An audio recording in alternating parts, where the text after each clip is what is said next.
तस्मै नमः। श्रीचैतन्यमनोभीष्टं स्थापितं येन भूतले स्वयं रूपकथामख्यं ददाति स्वपदान्तिकम्। वन्देऽहं श्रीगुरो श्रीयुतपदकमलं श्रीगुरुं वैष्णवांश्च श्रीरूपं साग्रजातं सहगण रघुनाथानितं तं सजीवं साद्वैतं सावधूतं परिजनसहितं कृष्णचैतन्यदेवं श्रीराधाकृष्णपादान् सहगण ललिता श्रीविशाखानिकांश्च।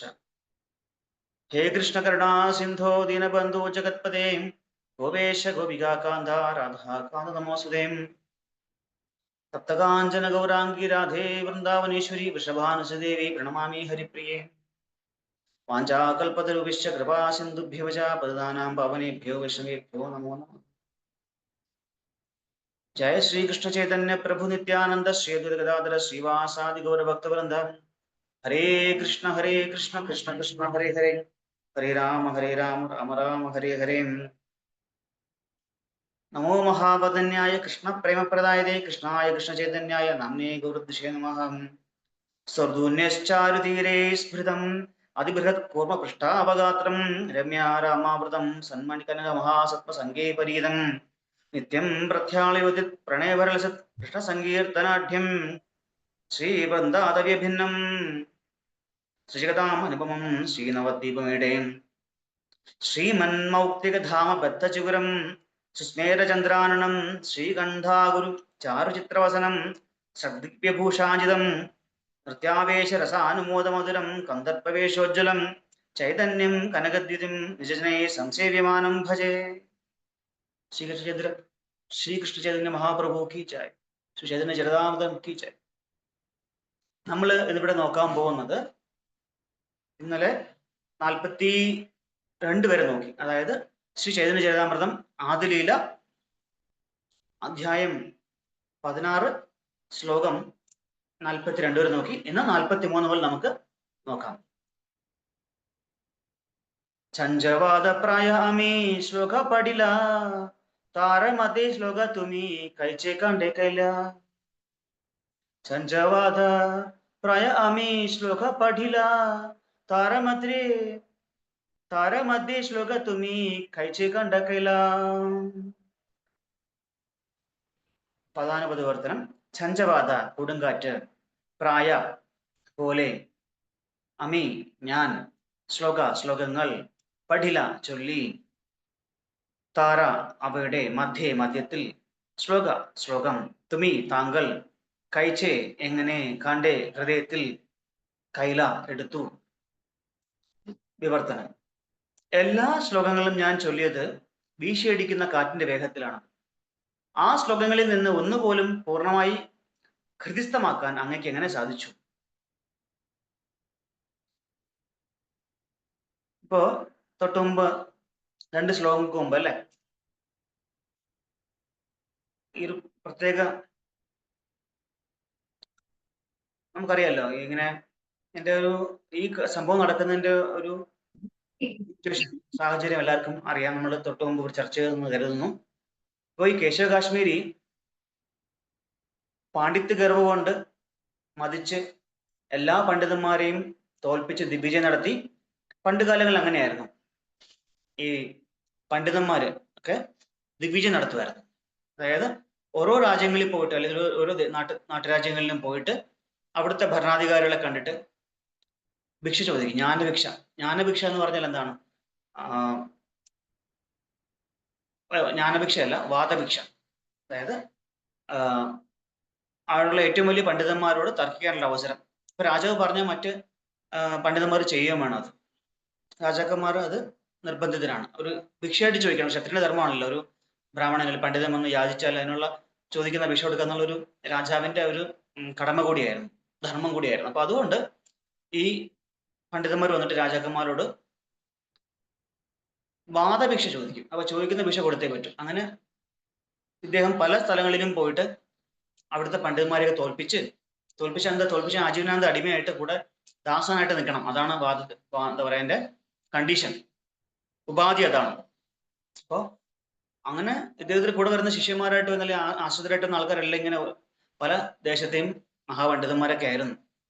അങ്ങനെ ഇദ്ദേഹം അവിടെ എത്തിയെന്ന് അറിയുമ്പോൾ തന്നെ പല നവദ്വീപിലെ പല പണ്ഡിതന്മാരും സ്കൂളൊക്കെ ലീവ് കൊടുത്തിട്ട് അവിടെ നിന്ന് പതുക്കെ ഒളിച്ചിരിക്കുന്ന അവസ്ഥയാണ് എന്നാ പറയപ്പെടുന്നത്.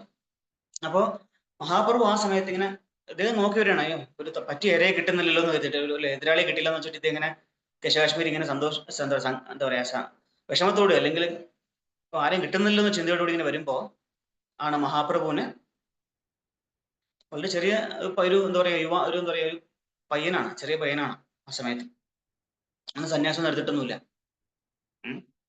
അല്ലെ പകണ്ട രീതിയാണ് നമ്മൾ പറയുന്നല്ലേ. അപ്പൊ ഒരു ബാലകൻ എന്ന് വേണമെങ്കിൽ പറയാം. അപ്പൊ അദ്ദേഹം വരുമ്പോ അപ്പൊ നേരിട്ട് കാണും, ആ ഗംഗാതീരത്ത് വെച്ച് കാണുമ്പോ ചോദിക്കുന്ന ആ സന്ദർഭം അറിയാലോ എല്ലാവർക്കും അല്ലെ. ഓ നീയാണോ നീയാണോ അന്ന് ചൈതന്യം എന്നല്ലേ പേര്, നീയാണോ നിമായി പണ്ഡിറ്റ്, ഈ സ്വന്തമായിട്ട് ക്ലാസ് ഒക്കെ സ്കൂളൊക്കെ നടത്തണമെന്ന് അറിഞ്ഞല്ലോ. അന്ന് ഈ നവദ്വീപ് അതുപോലെ കാശി കശ്മീർ ആ കാലഘട്ടം 500-550 വർഷങ്ങൾക്ക് മുമ്പ് ഈ സ്ഥലങ്ങളൊക്കെയാണ് ഈ വേദ പഠനത്തിന്റെ അല്ലെ ശാസ്ത്ര പഠനത്തിന്റെ കേന്ദ്രങ്ങളായിട്ട് അറിയപ്പെട്ടിരുന്നത്. ഈ നമ്മുടെ ഭാരതത്തിന്റെ പല ഭാഗങ്ങളിൽ നിന്നും അവിടെ ആൾക്കാർ ഉന്നത വിദ്യാഭ്യാസം നേടാനായിട്ട് എത്താറുണ്ടായിരുന്നു. അപ്പൊ അങ്ങനെ ഒരു സ്ഥലത്താണ് മഹാപ്രഭു ആ ഒരു പ്രായത്തില് അല്ലെ ബാലകനായ സമയത്ത് അദ്ദേഹം സ്വന്തമായിട്ട് സ്കൂൾ നടത്തുകയാണ്, ഗുരുകുലം. അപ്പോ നീയാണല്ലേ നിമ പണ്ഡിറ്റ്. അപ്പോ അങ്ങനെയാണ് ഇത് തമ്മിലുള്ള സംസാരമൊക്കെ തുടങ്ങുന്നതും. അദ്ദേഹം സ്വയം വലിയ പണ്ഡിതനാണെന്ന് പറയുന്ന സമയത്ത് മഹാപ്രഭു പറയും അത് നിമിഷ കവിയാണെന്ന് പറയും. അപ്പൊ നീ എന്ത് പറഞ്ഞാലും ഞാൻ അതിനെപ്പറ്റി നിമിഷം നേരം കൊണ്ട് കവിതകൾ ഇങ്ങനെ ഗംഗാപ്രവാഹം പോലെ ഞാനിവിടെ എഴുതും, അല്ലെങ്കിൽ ചമയ്ക്കുമെന്ന് പറയും, ശ്ലോകം ചമയ്ക്കാൻ കഴിവുമെന്ന് പറയും. മഹാപ്രഭു പറയും എങ്കിൽ ഗംഗയെക്കുറിച്ച് തന്നെ ആയിക്കോട്ടെ എന്ന് പറയും. അങ്ങനെ ഗംഗയെക്കുറിച്ച് അദ്ദേഹം എന്താ പറയാ അണ പൊട്ടി ഒഴുകുന്ന പോലെ അല്ലെങ്കിൽ ഗംഗാ പ്രവാഹം പോലെ അദ്ദേഹം ഒരുപാടല്ല 100 ശ്ലോകങ്ങൾ അദ്ദേഹം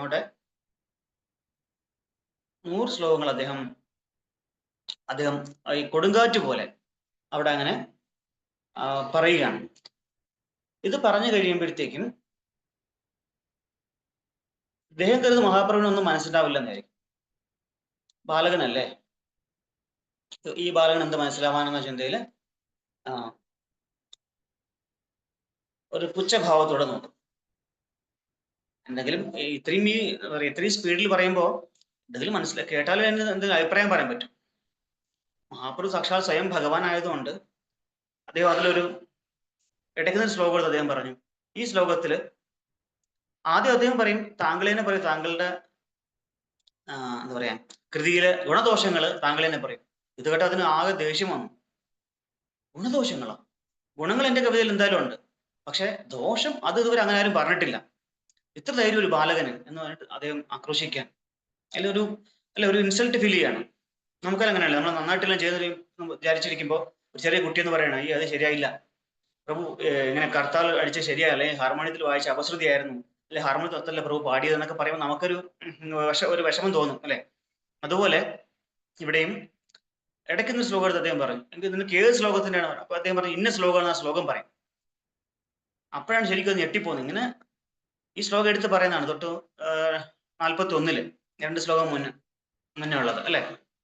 മഹത്വം ഗംഗായാം സതതമിതമാഭാതിനിതരാം യഥേഷാ ശ്രീ വിഷ്ണോ ചരണകമലോൽപത്തി സുഭഗ ധീയ ശ്രീ ലക്ഷ്മീർവസുര നരേരർച്ചരണ ഭവാനി ഭർത്തൂയാചരസി ഉഭോധി അദ്ഭുത ഗുണ.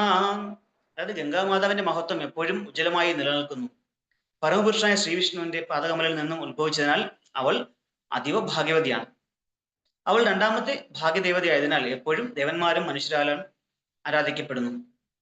അത്ഭുതകരമായ എല്ലാ ഗുണങ്ങളാലും സമ്പന്നയായ അവൾ ശ്രീ മഹാദേവന്റെ ശിരസിൽ വിരാജിക്കുന്നു. ഈ ശ്ലോകമാണ് മഹാപ്രഭു ഈ 100 ശ്ലോകത്തിന് ഇടയ്ക്കുന്ന ശ്ലോകം എടുത്ത് പറഞ്ഞത് ഈ ശ്ലോകമാണ്. അപ്പോ ഇത് കേട്ട് ഇദ്ദേഹം ആകെ അങ്ങോട്ട് ഒരു പരവേശമായി. ഇത്രയും ആർക്കും എന്റെ ശ്ലോകം ഇങ്ങനെ ഫോളോ ചെയ്യാൻ പറ്റില്ല. 100 ശ്ലോകമാണ് അദ്ദേഹം ഇങ്ങനെ കൊടുങ്കാറ്റ് പോലെ പറഞ്ഞത്. അപ്പൊ ചോദിക്കുകയാണ്, ഞാൻ ഇങ്ങനെ കൊടുങ്കാറ്റിന്റെ വേഗത്തിൽ ഇങ്ങനെ 100 ശ്ലോകം ചൊല്ലിപ്പോ അതിന് ഇടയ്ക്കുന്ന ശ്ലോകം എടുത്ത് എങ്ങനെ ഇത് പറയാൻ പറ്റി, നിനക്കിത് ഉദ്ധരിക്കാൻ പറ്റിയെന്ന് ചോദിച്ചു അദ്ദേഹം ആകെ അത്ഭുത ചകിതനാവുകയാണ്. അടുത്ത ശ്ലോകം. പ്രഭു കഹേ ദേവേര വാരെ തുമി കവിവര ऐसे देवे रे वारे के हो हाय श्रुतिधराम प्रभु कहे देवे रे वारे तुम्ही कवि वरा ऐसे देवे रे वारे के हो हाय श्रुतिधराम പദാനുപദവർത്തനം പ്രഭു ഭഗവാൻ കഹേ മറുപടി നൽകി ദേവേര ദൈവത്തിന്റെ ഒരേ അനുഗ്രഹത്താൽ തുമി ഭവാൻ കവിവര ഉയർന്ന കവി അയച്ചേ അതുപോലെ ദേവേര ഭഗവാന്റെ വരെ അനുഗ്രഹത്താൽ കെഹോ ഒരുവൻ ഹയ ആയിത്തീരും ശ്രുതിധര തൽക്ഷണം ഓർമ്മിക്കാൻ കഴിവുള്ള വിവർത്തനം മഹാപ്രഭു പ്രതിവചിച്ചു ദൈവാനുഗ്രഹത്താൽ ഒരുവൻ മഹാകവി ആയിത്തീർന്നേക്കാം അതുപോലെ അവിടുത്തെ കൃപയാൽ ഒരുവൻ കേട്ടതെന്ന് തൽക്ഷണം സ്മരിക്കാൻ കഴിയുന്ന ഒരു ശ്രുതിധരനും ആയേക്കാം ഭാവാർത്ഥം വിശ്വ പ്രഭുപാദിക്ക് ഇവിടെ ശ്രുതിധരൻ എന്ന പദത്തിന് വളരെ പ്രാധാന്യമുണ്ട് ശ്രുതിക്ക് കേൾവി എന്നും ധരന് ഗ്രഹിക്കാൻ കഴിയുന്നവൻ എന്നുമാണ് സാരം മുൻകാലങ്ങളിൽ കലിയുഗത്തിന്റെ ആരംഭത്തിന് മുമ്പ് ഏറെക്കുറെ എല്ലാവരും പ്രത്യേകിച്ച് ബ്രാഹ്മണർ ശ്രുതിധരന്മാരായിരുന്നു ഒരു ശിഷ്യൻ ഗുരുവിൽ നിന്ന് ഏതെങ്കിലും ഒരു വേദജ്ഞാനം ശ്രവിച്ചാൽ അവനത് എന്നേക്കും ഓർക്കുമായിരുന്നു ഗ്രന്ഥങ്ങൾ പരിശോധിക്കേണ്ട ആവശ്യമുണ്ടായിരുന്നില്ല അതിനാൽ അക്കാലങ്ങളിൽ എഴുതപ്പെട്ട ഗ്രന്ഥങ്ങളും ഉണ്ടായിരുന്നില്ല ആധ്യാത്മിക ഗുരു ശിഷ്യന്മാർക്ക് വേദമന്ത്രങ്ങൾ ചൊല്ലി അവയുടെ വിശദീകരണം നൽകുകയും ശിഷ്യന്മാർ ഗ്രന്ഥസഹായം കൂടാതെ അവ എന്നേക്കുമായി ഓർക്കുന്നതുമായിരുന്നു രീതി ശ്രവണത്തിലൂടെ മാത്രം സ്മരിച്ച് ശ്രുതിധരനാകാൻ കഴിയുന്നത് ഒരു ശിഷ്യനെ സംബന്ധിച്ച് മഹത്തായ നേട്ടമാണ് ഭഗവത്ഗീതയിൽ ഭഗവാൻ പറയുന്നു യദ്യത് വിഭൂതിമത്ത സത്വം ശ്രീമദൂചിതം ഏവാവാം തത്തത് ഏവാവഗച്ഛത്വം മമ തേജോസ്മ സംഭവാം ഐശ്വര്യപൂർണവും സുന്ദരവും മഹത്തരവുമായ എല്ലാ സൃഷ്ടികളും എന്റെ തേജസ്സിന്റെ ഒരു സ്ഫുലിംഗം മാത്രമാണെന്ന് ഭഗവാൻ പറയും മാത്രമാണെന്ന് അറിയുക നാം അനിതര സാധാരണമായ എന്തെങ്കിലും ഒന്ന് കണ്ടാൽ അത്തരം സാധാരണ ആവിഷ്കാരം പരമദിവ്യ പുരുഷ ഭഗവാന്റെ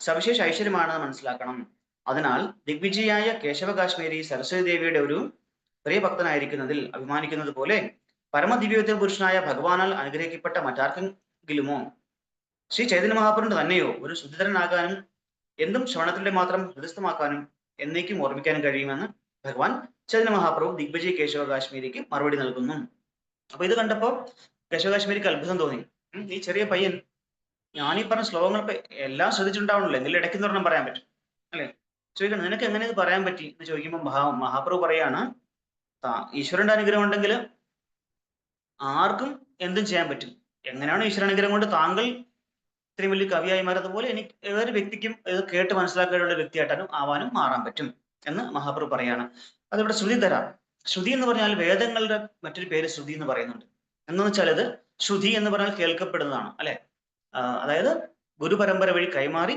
കേട്ട്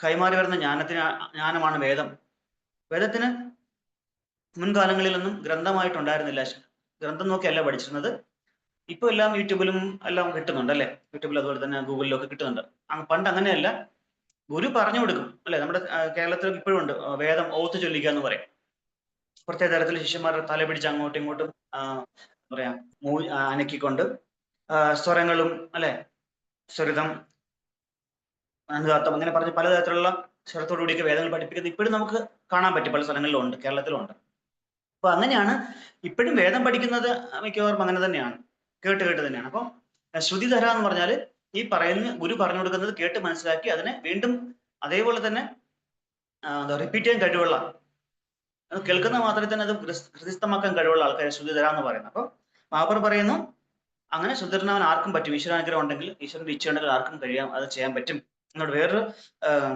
ഭഗവത്ഗീതയിലെ 10ാമത്തെ അധ്യായത്തിൽ 44 ശ്ലോകം യദ്യത് വിഭൂതിമ സത്വം ശ്രീമദൂർജിതം ഏവാവ തത്തത് ഏവാദിഗച്ഛത്വം മമ തേജസ്സ സംഭവ എന്ന് ഇവിടെ പറയുന്നത് ഏതൊരു കാര്യം വിശേഷമായിട്ട് കണ്ടാലും നമ്മളതിനെ കൃഷ്ണനായിട്ട് നമ്മൾ ബന്ധിപ്പിക്കണം കണക്ട് ചെയ്യണം അതാണ് ശരിയായിട്ടുള്ള കൃഷ്ണാബോധം ഈ ലോകത്തില് വളരെ മനോഹരമായിട്ട് പുഷ്പങ്ങൾ മരങ്ങൾ മനോഹരമായ ജീവികള് എല്ലാ ഈശ്വര സൃഷ്ടിയാണല്ലോ അപ്പൊ ഈ സൃഷ്ടികൾ കാണുമ്പോൾ നമ്മൾ എന്താണ് ചിന്തിക്കേണ്ടത് അതിന്റെ മനോഹാരിതയിൽ നമ്മൾ ആസ്വദിക്കുന്നതോടൊപ്പം തന്നെ ഇതെല്ലാം ഭഗവാന്റെ സൃഷ്ടിയാണ് ഭഗവാൻ എത്ര നല്ലൊരു സ്രഷ്ടാവാണ് എന്ന് അദ്ദേഹത്തിന്റെ മഹത്വമാണ് അതിലൂടെ നമ്മൾ എന്താ പറയാ ഓർമ്മിക്കേണ്ടത് കൃഷ്ണന്റെ അതിമനോഹരമായിട്ട് ഭഗവാൻ ഇതൊക്കെ സൃഷ്ടിച്ചിരിക്കുന്നു എന്ന് ഭഗവാൻ പറയുന്നത് പക്ഷെ ഇതൊക്കെ സൃഷ്ടിക്കുന്ന ഭഗവാനാണെങ്കിലും ഭഗവാന്റെ വളരെ അംശത്തിന്റെ അംശം വളരെ ഒരു കണിക കൊണ്ടാണ് ഈ കാണുന്ന പ്രപഞ്ചം മുഴുവൻ സൃഷ്ടിച്ചിട്ടുള്ളതാണ് ഭഗവാൻ പറയുന്നത് അപ്പൊ അപ്പൊ ഭഗവാന്റെ മഹത്വം ഇതിൽ നിന്ന് തന്നെ മനസ്സിലാക്കാൻ പറ്റും. ഭഗവാന്റെ ഏതോ ഒരു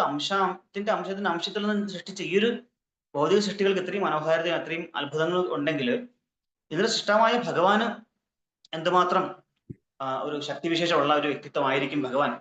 അല്ലെ, സൃഷ്ടി ചെയ്യണമെങ്കിൽ ഒരു വ്യക്തി വേണം, അല്ലെ, ഒരു എഞ്ചിനീയർ വേണം, അല്ലെ ഒരു ചെയ്യുന്ന ഒരാൾ വേണം, ഒരു എന്താ പറയാ, അത് ഉണ്ടാക്കുന്ന ഒരാൾ വേണം. അല്ലാതെ വെറുതെ ഒരു വ്യക്തിഗതമായിട്ടുള്ള ഒരു ഒന്നും സൃഷ്ടിക്കാൻ പറ്റില്ല.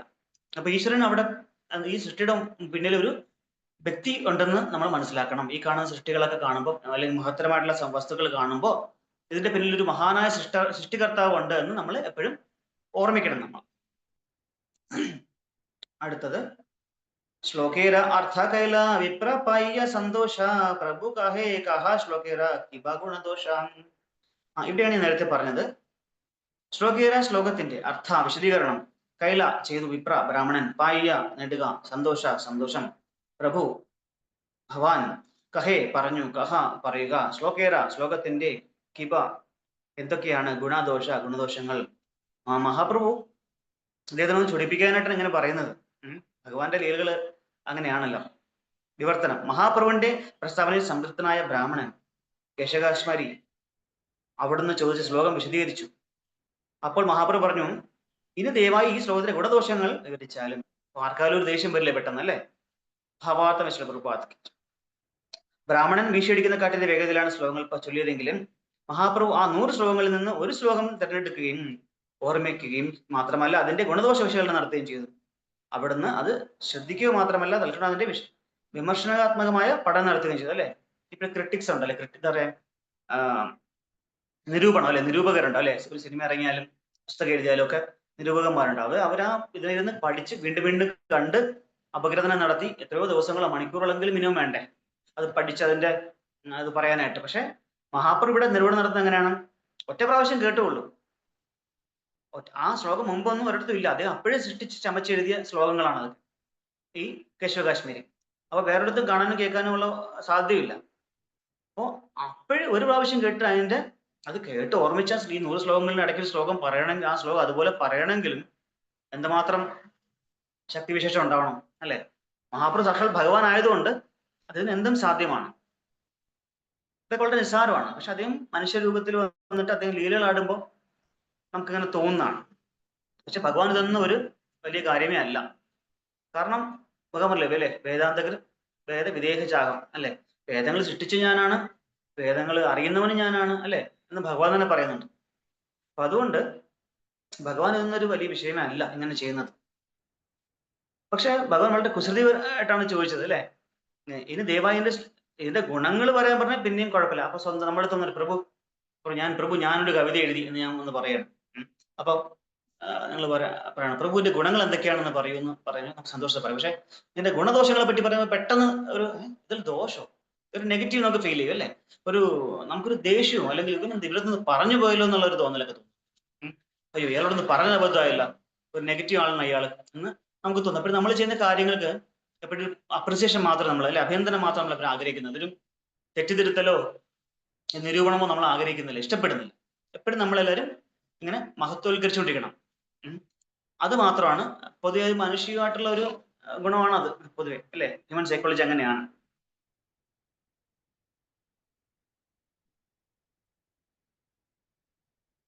അപ്പോ ബ്രാഹ്മണൻ, അപ്പൊ അടുത്ത ശ്ലോകം, വിപ്രകഹേ ശ്ലോഹേ നഹി ദോഷേരാഭാസ ഉപമാലങ്കാര ഗുണ കിച്ചു അനുപ്രസം.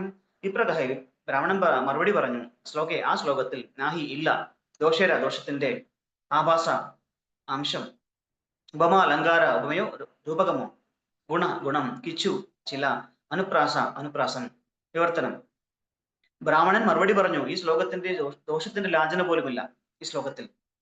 മറിച്ച് അതിന് ഉപമകളുടെയും അനുപ്രാസത്തിന്റെയും ശ്രേഷ്ഠ ഗുണങ്ങളുമുണ്ട്. അപ്പൊ അദ്ദേഹം സ്വന്തം പ്രോഡക്റ്റിലെ സ്വന്തമായിട്ട് ഒരു പ്രോഡക്റ്റ് ഉണ്ടാക്കി നമ്മൾ പറയില്ല, നമ്മളൊരു സാമ്പാർ ഉണ്ടാക്കിയാലും പറയും, രസം വെച്ച് ഉണ്ടാക്കിയാലും നമ്മൾ പറയല്ലേ, പ്രഭു വളരെ സൂപ്പറാണിത്, കുടിച്ചു നോക്കുക, ഇത് അമൃത പോലെ ഇരിക്കും, ഞാൻ വളരെ കഷ്ടപ്പെട്ട് ശ്രദ്ധയോടുകൂടി എൻ്റെ ഭക്തി ഒക്കെ മിക്സ് ചെയ്ത് ഞാൻ ഉണ്ടാക്കിയ രസമാണ് എന്നൊക്കെ പറഞ്ഞിട്ട് നമ്മൾ പറയാറുണ്ട്, അല്ലേ. അതുപോലെ ഒരു രസം ഉണ്ടാക്കിയതിന് അത്രയും നമ്മൾ സ്വയം ഗ്ലോറിഫിക്കേഷൻ ആഗ്രഹിക്കുമ്പോൾ ഒരു കൃതി ഇങ്ങനെ 100 ശ്ലോകം എഴുതിന്റെ അപ്രദക്ഷൻ അല്ലേ ആഗ്രഹിക്കുള്ളൂ, അല്ലെ, അഭിനന്ദനം ആഗ്രഹിക്കുള്ളൂ. അപ്പൊ എന്നിട്ട് സ്വയം പറയാണ് ഇല്ല പ്രഭു. അപ്പൊ നമ്മൾ രസത്തിൽ കുറച്ച് ഉപ്പ് എരിവ് കൂടിപ്പോയില്ല എന്ന് പറയും. അത് അങ്ങനെയൊന്നുമില്ല, അതൊക്കെ കുഴപ്പമൊന്നുമില്ല, അത് നിങ്ങൾക്ക് തോന്നണാണെന്ന് പറയും. എന്ന് പറയും പോലെ ഇവിടെ കേശവ കാശ്മീരി പറയാണ്, അല്ല അങ്ങനെ കുഴപ്പമൊന്നുമില്ല, അതിൽ എല്ലാം വളരെ മെച്ചപ്പെട്ട രീതിയിലാണ് ചെയ്തിട്ടുള്ളത്. ഉപമ അലങ്കാരങ്ങളും അല്ലെ, നമ്മളൊക്കെ പണ്ട് സ്കൂളിൽ പഠിക്കുമ്പോൾ മലയാളം അല്ല സബ്ജക്റ്റിൽ ഒരുപാട് അടിയിട്ടിട്ടുള്ള കാര്യങ്ങളായിരിക്കും. ഈ ഉപമ അലങ്കാരം, വൃത്തം തിരിക്കുക അല്ലെ, ഒന്നിനോടൊന്ന് സദൃശം എന്നാൽ ഉപമയാമത് എന്താ ഇത് താനല്ലയോ അതെന്ന് പറഞ്ഞ് തിലാശം കണ്ടാൽ ഉപേക്ഷാലങ്കൃതി, അങ്ങനെ അല്ലെ, അങ്ങനെ കുറെ ഉണ്ടല്ലോ, പഠിച്ചിട്ടുണ്ടോ നമ്മൾ പണ്ടൊക്കെ അല്ലെ. വല്ല ബുദ്ധിമുട്ട് എങ്ങനെയൊക്കെയാണ് അത് കാണാതെ പഠിച്ചൊക്കെ ചെയ്ത് ഒപ്പിച്ചത് അല്ലെ. അത് തുടങ്ങുന്ന 8, 9, 10 തോന്നുന്നു കൂടുതലായിട്ടുള്ളത്. അപ്പോ ഈ ഇതുപോലത്തെ സംഭവങ്ങൾ ഇവിടെ അതിനെപ്പറ്റി ഡിസ്കഷൻ വരാൻ പോയി. ഇതിനെപ്പറ്റി ഇനി നമ്മൾ പണ്ട് പഠിച്ചിട്ടുള്ള ഉപമയും അലങ്കാരവും ഉൾപ്രേക്ഷയൊക്കെ ഇവിടെ ഇനി വരും, ഈ വരുന്ന ശ്ലോകങ്ങളിൽ വരും അതൊക്കെ ഇനി. അപ്പം അദ്ദേഹം പറയും എന്റെ ഇതിൽ അങ്ങനെ ഉപമകളും ഉൾപ്രേക്ഷകളും അങ്ങനെ ശ്രേഷ്ഠ ഗുണങ്ങളും അനുപ്രാസവും പ്രാസവും ഒക്കെ നമ്മൾ മിക്സ് ചെയ്ത് വേണ്ട പോലെ പ്രപ്പോഷനാണ് ഞാൻ ചെയ്തേക്കുന്നത്. അങ്ങനെ ഒരു തെറ്റും എന്റെ കൃതിയിൽ ഉണ്ടാവാൻ സാധ്യതയില്ല എന്ന് അദ്ദേഹം വാദിക്കുകയാണ്. ഭാവാർത്ഥം. ശ്രീ ചൈതന്യ മഹാപുരുഷനിൽ ഉദ്ധരിക്കപ്പെട്ട ശ്ലോകത്തിന്റെ അവസാന വരിയിൽ ഭ എന്ന അക്ഷരം ഭവാനി, ഭർതൃഹു, വിഭതി, വിഭവതി, അത്ഭുത എന്നീ വാക്കുകൾ പലതവണ ആവർത്തിച്ചിട്ടുണ്ട്. അത്തരം ആവർത്തനത്തെ അനുപ്രാസം എന്ന് വിളിക്കുന്നു. പലർക്കും ഓർമ്മ വന്നിട്ടുണ്ട്, സ്കൂളിൽ പഠിച്ച കാര്യം ഓർമ്മ വരുമായിരിക്കും ഇത് കേൾക്കുമ്പോൾ. അത്തരം ആവർത്തനത്തെ അനുപ്രാസം എന്ന് വിളിക്കുന്നു. ലക്ഷ്മീർ ഇവ വിഷ്ണു ശരണ കമലോത്പത്തി എന്നീ വാക്കുകൾ ഉപമാലങ്കാരത്തിന് ഉദാഹരണങ്ങളാണ്. എന്തെന്നാൽ അവ ആലങ്കാരിക സൗന്ദര്യം പ്രദർശിപ്പിക്കുന്നു. ഗംഗ ജലമാണ്, ലക്ഷ്മി ഐശ്വര്യദേവതയും. ജലവും വ്യക്തിയും തമ്മിൽ സാദൃശ്യമില്ലാത്തതിനാൽ ഈ താരതമ്യം ആലങ്കാരികമാണ്. ഹരേ കൃഷ്ണ. ആർക്കെങ്കിലും ഓർമ്മയുണ്ടോ ഈ പണ്ട് പഠിച്ച ഉപമയെ പറ്റിയൊക്കെ? ഓർമ്മയുണ്ട് പ്രഭു. ഉപമ, ഉത്പ്രേക്ഷ, കളകാഞ്ചി, കേകയ, മതോന്നത. എത്ര അടി കിട്ടിയിട്ടുണ്ട് ഇതിന്റെ പേരില്? എന്താ പ്രഭു? എത്ര പ്രാവശ്യം അടി കിട്ടിയിട്ടുണ്ട്? അന്ന് എനിക്ക് കിട്ടിയിട്ടുണ്ട്. ഇത് കാണാപ്പാഠം പഠിച്ചു വെച്ചാണ്, പക്ഷെ ഇപ്പോഴും പറയുന്നുണ്ട്, മനസ്സിലാക്കിയതല്ല. കാകളി, കളകാഞ്ചി, കേകയ, മതോന്നത, ഉപമ, ഉത്പ്രേക്ഷ. പിന്നെ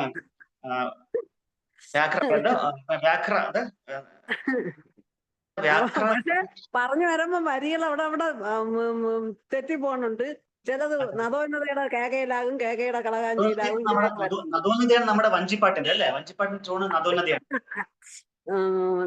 എന്തൊരു